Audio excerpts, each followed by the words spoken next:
Hi! In front of me is TCL 400S, and today I would like to show you how you can block app notifications.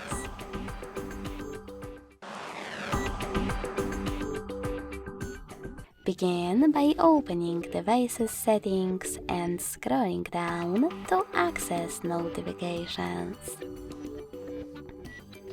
Following that, click on Manage App Notifications and tap on the blue sweater next to one of your apps from which you want to block them, like for example Booking.com.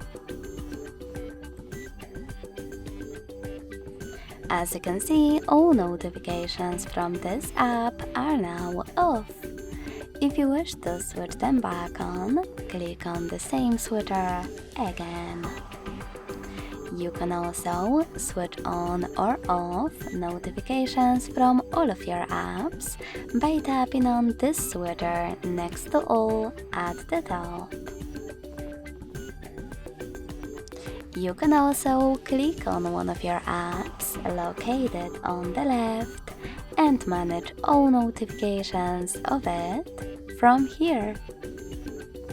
Thanks so much for watching. If you enjoyed this video, don't forget to leave a like, comment and subscribe.